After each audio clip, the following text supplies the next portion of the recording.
You know, I've been thinking a lot about this idea from author Nassim Nicholas Taleb. The idea of the black swan.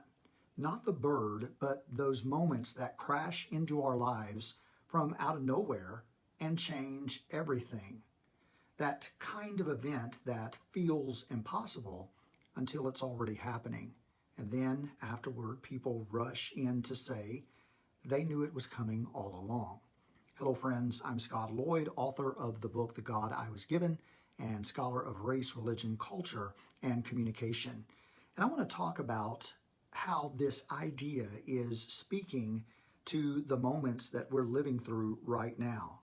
Because if you look around, you can feel it.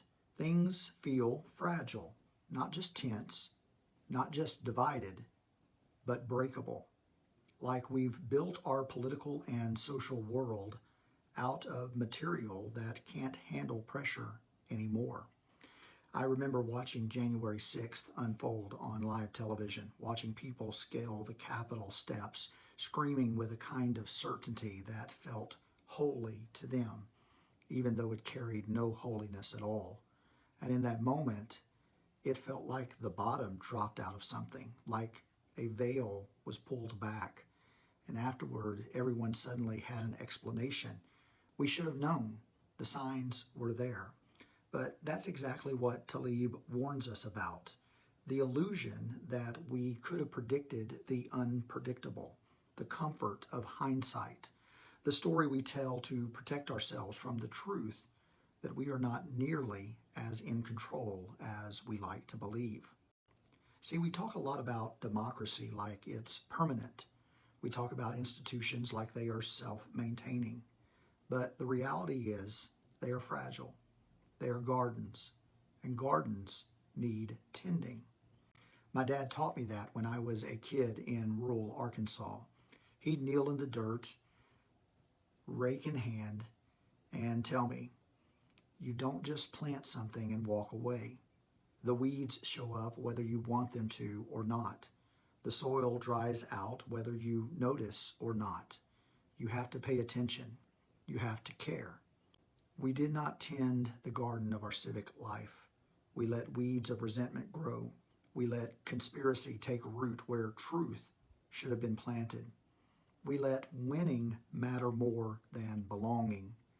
And now we are standing in the overgrowth. The black swan in this moment may not be a single event, but the realization that our neglect has consequences. That what falls apart doesn't automatically fall back together. That the center does not hold simply because we want it to. And yet, this is not a hopeless message because gardens can be restored, soil can be renewed, communities can remember themselves. Hope is not found in pretending that everything is fine.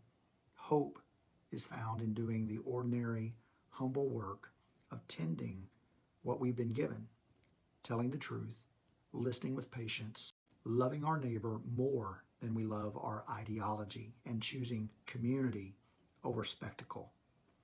We can't stop the next black swan from coming, but we can become a people who are not destroyed when it does.